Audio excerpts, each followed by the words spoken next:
produksi, tidak tercapai jadwal atau target yang telah ditentukan, atau kerugian perbaikan yang tidak semestinya. Oleh karena itu, sebelum menentukan tipe dan jumlah peralatan dan attachment-nya, harus memahami betul-betul fungsi dan aplikasi dari alat berat tersebut. Produktivitas alat berat dipengaruhi oleh 3 faktor utama, yaitu kapasitas alat, waktu siklus, dan faktor koreksi.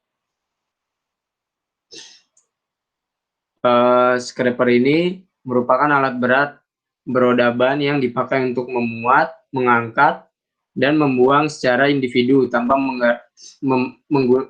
dibantu oleh alat pendorong atau bulldozer.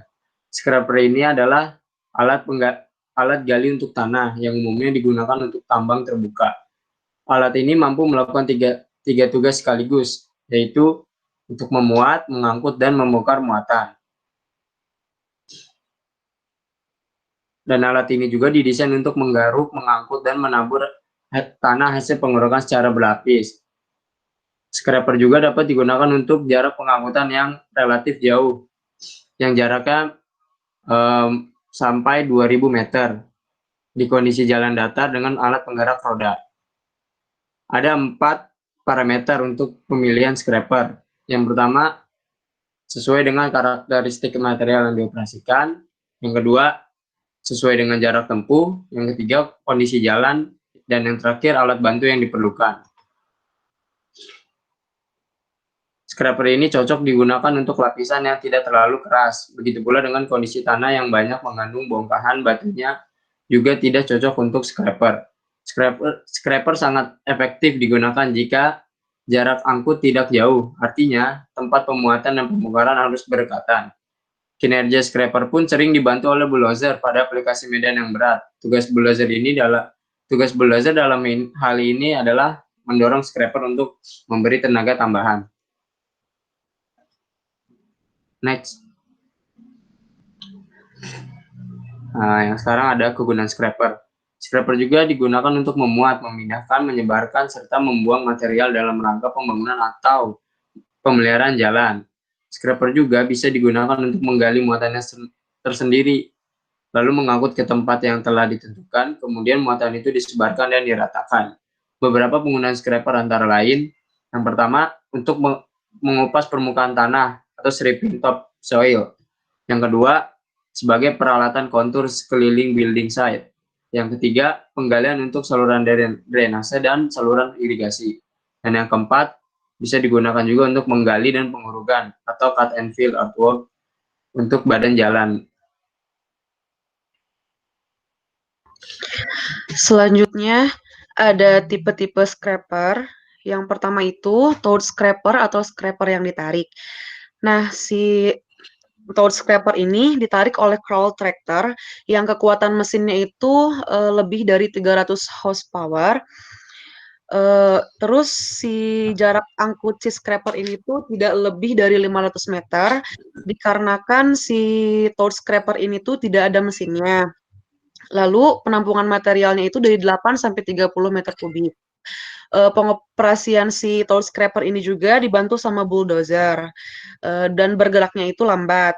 Nah, ada kelebihannya. Yang pertama itu bisa mengangkut beban yang berat, lalu berputarnya pada radius yang kecil, terus penyebaran materialnya itu merata, dan untuk pekerjaan pembukaan lahan itu ini cukup ekonomis. Nah, ini tuh untuk spesifikasi si toad scraper-nya. Yang kedua itu ada motorized scraper atau scraper bermotor. Ini tuh pengoperasiannya itu menggunakan alat penggerak ban dan si jarak angkutnya itu lumayan lebih jauh dari si toad scraper, yaitu antara 500 sampai 2000 meter. Dan si motorized scraper ini tuh sangat efektif karena material tanah yang diambilnya itu tidak terlalu keras. Cuman si cangkraman bannya itu terhadap tanahnya itu kurang. Si motorized scraper-nya ini juga memerlukan crawl tractor. Lalu si medan operasinya untuk meletakkan atau memotong bukitnya itu cukup luas. Nah, ini untuk gambaran si motorized scraper-nya. Nah, karena kedua tipe scraper di atas itu tidak bisa memuat sendiri hasil pengerukannya, maka si scraper ini tuh dilengkapi semacam kayak conveyor gitu untuk memuat tanahnya. Bisa dibilang kayak self loading scrapernya. Nah, jika ditambahkan alat ini tuh, maka berat alat tambahnya itu bisa bertambah sekitar 10 sampai 15%. Nah, ini untuk gambar self loading scrapernya.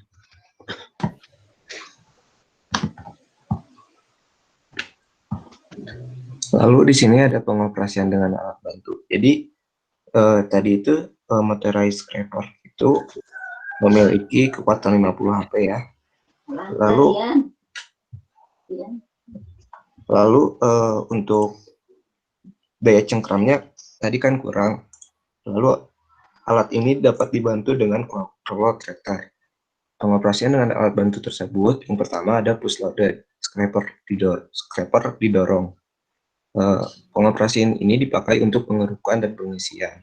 Lalu dengan alat bantu ini, jarak tempuh scraper dapat mencapai hingga 3 km. Lalu biayanya untuk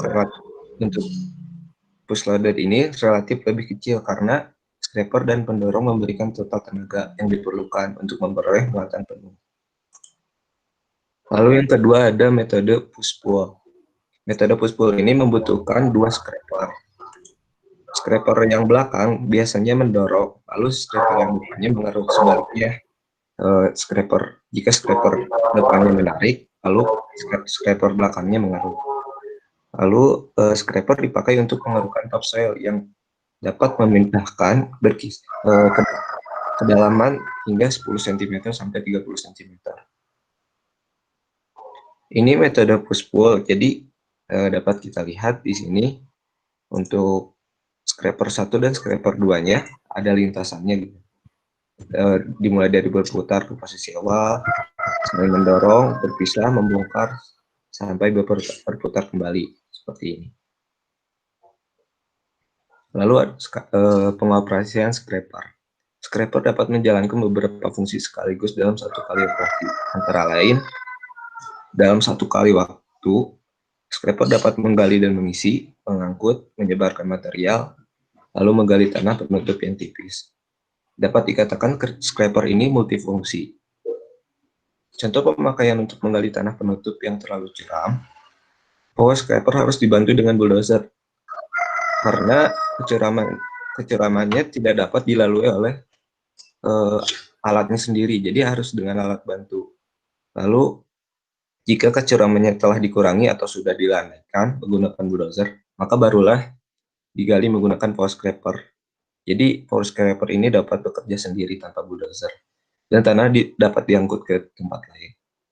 Cara menggali tanah penutup yang tebal menggunakan scraper yaitu, bila lapisan penutup tanah sangat tebal, maka cara penggalian tidak diarahkan ke sisi tebing yang curam, tetapi kurang lebih sejajar dengan tebingnya.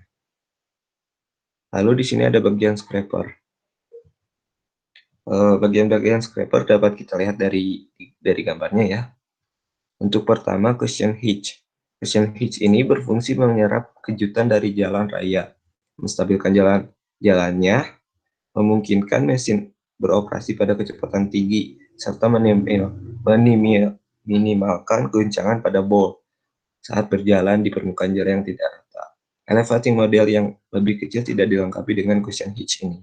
Saat pengisian, cushion hitch harus dalam keadaan terkunci. Lalu yang kedua ada auger. Auger ini merupakan perlengkapan yang mengangkat material dari cutting edge menuju bowl, sehingga memungkinkan pengisian sendiri ke material yang sulit masuk ke bowl. Auger dioperasikan sebelum bowl diturunkan. Material akan dihancurkan oleh gigi auger setelah dipotong cutting edge. Jadi auger ini dapat menghancurkan potongan-potongan serpihan tanahnya gitu. Lalu yang ketiga ada gunsinek. Gunsinek ini terikat ke hitch, mengikat scraper bowl ke main frame, dan sebagai tumpuan saat bowl didorong ke bawah. Lalu yang keempat ada frame. Frame ini merupakan komponen yang menyangga berbagai komponen lainnya, sehingga dapat dirangkai satu sama lain, serta mendistribusikan beban. Lalu ada draft arms. Draft arms mengikat scraper bowl gooseneck pada mainframe, menarik dan mendorong scraper ball dari permukaan tanah serta sebagai tumpuan apron. Kemudian ada router bit and cutting edge. Router bit memotong material dari samping, sedangkan cutting edge merupakan mata potong yang memotong material secara horizontal.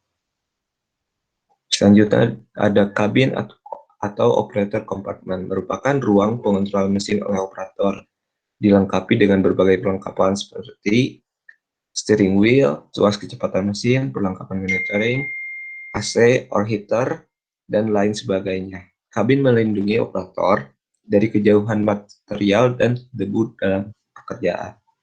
Selanjutnya ada elevator. Elevator merupakan mekanisme rantai yang dilengkapi bilah pemuat yang mendorong material naik menuju bowl, sehingga scraper dapat melakukan pengisian dengan sendirinya. Lalu ada push block. Push block ini merupakan sisi bagian belakang mesin yang tahan terhadap dorongan serta berfungsi sebagai bidang kotak push pull arrangement. Lalu ada bowl ini yaitu bak penampung yang terletak di antara ban belakang. Jadi tanah yang sudah dikeruk itu ditampung di bowl ini. Mempunyai sisi yang kaku dengan bagian depan dan belakang yang dapat digerakkan. Bagian depan bowl dapat digerakkan ke bawah untuk operasi pengerukan dan pembongkaran muatan. Bagian sisi depan bowl juga yang bergerak ke bawah terdapat cutting edge. Kapasitas penuh bowl berkisar antara 3 sampai 38 meter kubik. Lalu ada apron. Apron ini berfungsi dari mengatur aliran material masuk dan keluar bowlnya. Apron diturunkan selama proses pengangkutan dan pemindahan untuk mencegah material tumpah. Apron digerakkan secara hidrolis. Jadi ada alat bantu untuk menggerakkan apron ini menggunakan alat hidrolis. Lalu ejector atau tailgate, yaitu dinding belakang dari bowl, berada di posisi belakang pada saat pengisian dan pengangkutan. Pada saat pembongkaran muatan ejector bergerak maju untuk mendorong material keluar dari bowl. Lalu selanjutnya ada cutting edge. Pisau dari baja terdapat bagian depan dasar bowl. Pisau berfungsi untuk penetrasi dalam tanah. Ini gambaran untuk bagian-bagian dari scraper itu. Di sini ada auger yang bagian tengah ini, lalu elevating, terus ini push block bagian depannya, ejector, apron, bowl, dan yang lainnya. Selanjutnya ada teknik pengoperasian scraper.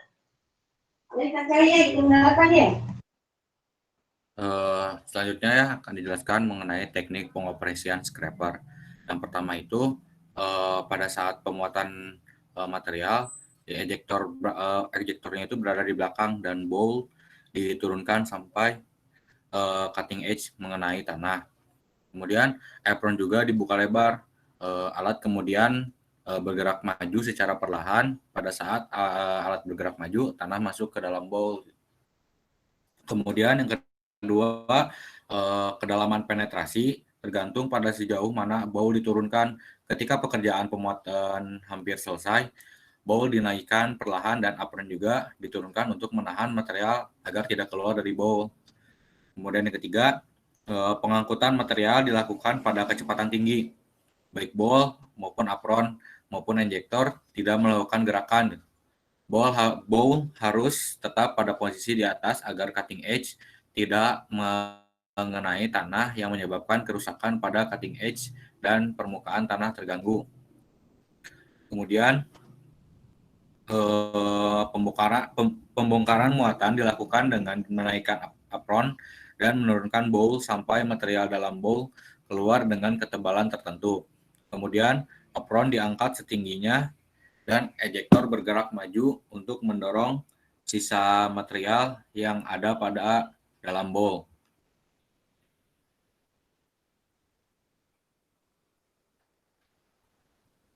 Pada saat pembongkaran selesai apron diturunkan, bowl dinaikkan dan ejektor kembali pada posisi semula. Itu adalah dari teknik pengoperasian scraper. Untuk produktivitas scraper. Produksi scraper dapat dihitung secara teoritis tergantung dari faktor keadaan material, tenaga yang tersedia untuk memuat rute pengangkutan, keadaan lahan, kemiringan, traksi, kecepatan yang dipakai sepanjang rute, faktor-faktor lain yang mungkin timbul. Kapasitas scraper tergantung dari ukuran boolnya, yaitu ukuran struk atau peres dan headed pengunjung serta material dari kondisi lepas. Untuk meningkatkan produktivitas scraper dapat dilakukan dengan cara menggemburkan tanah terlebih dahulu dari area yang akan dikikis dengan menggunakan ripper, sehingga dapat mengurangi waktu pemuatan. Kedalaman penetrasi ripper hams harus lebih besar daripada kedalaman penetrasi cutting blade edge. Membasahi tanah yang akan diangkut dilakukan sebelum tanah dikikis. Pengaturan penggerakan scraper seperti menghindari terlalu banyak gerakan memutar dan jika memungkinkan jalan gerak antar scraper berbeda.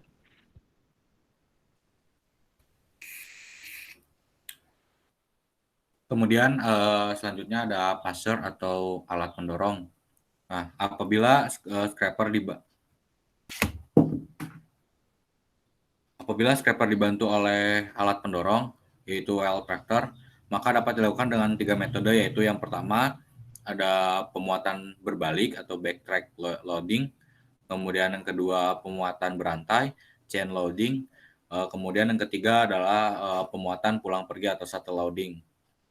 Jadi yang pertama itu pemuatan bolak-balik ini kan dibantu oleh alat pendorong gitu. Jadi si pemuatan itu berbalik gitu. Kemudian ada yang berantai ini seperti ini. Kemudian yang pemuatan pulang pergi. Next. Nah, tujuan alat pendorong ini untuk menaikkan si produktivitas alat. Kemudian yang kedua, waktu siklus pasar adalah waktu yang dibutuhkan untuk memuat material ke dalam scraper ditambah waktu bergerak dari satu scraper ke scraper yang lain. Terima kasih. Sekian dari kelompok kami. Apakah ada yang ditanyakan? Izin bertanya. Silakan.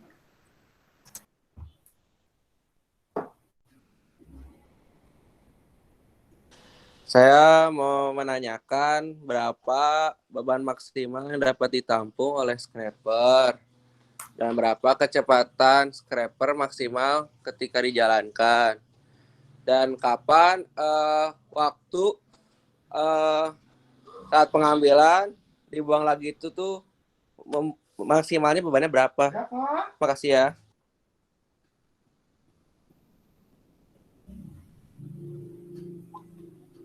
Baik, terima kasih Dava. Ada yang ingin ditanyakan kembali? Ditampung dulu dah untuk pertanyaannya. Contoh soal ada nggak ya?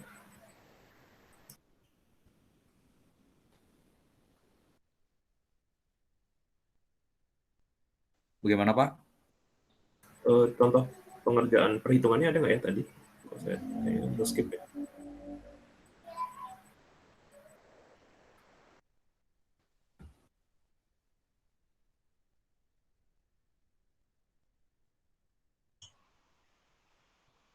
Kalau contoh soalnya nggak ada, Pak. Oh iya, oke. Lanjut.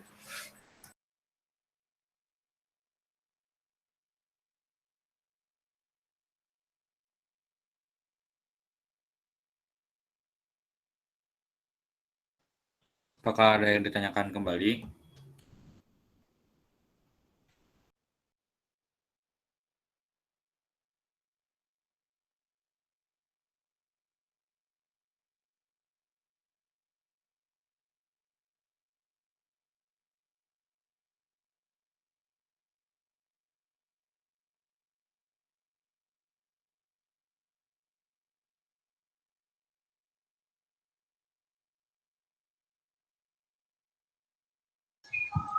Pak mau jawab pertanyaan yang tadi pertama. Jadi tadi itu pertanyaannya berapa maksimum berat scraper dan kecepatan maksimalnya kan? Jadi untuk sebuah scraper ini dengan berat kosongnya biasanya 40 ton Lalu kapasitas muatnya adalah 30 meter kubik dan membawa tanah berpasir dengan berat isinya itu kurang lebih 2000 kg per meter kubik. Lalu untuk kecepatan maksimumnya, untuk alat scraper ini dapat menempuh dengan kecepatan maksimal 60 km per jam. Seperti itu. Terima kasih Saudara Dika. Ya, sama-sama.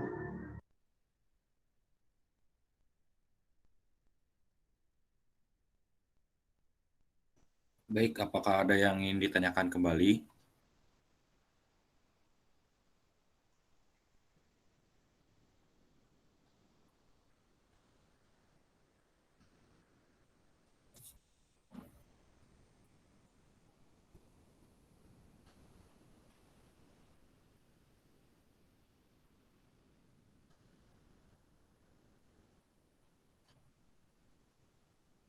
Bagaimana, apakah ada yang ditanyakan kembali perihal pemaparan dari kelompok kami? Silakan, ada yang mau bertanya, teman-teman?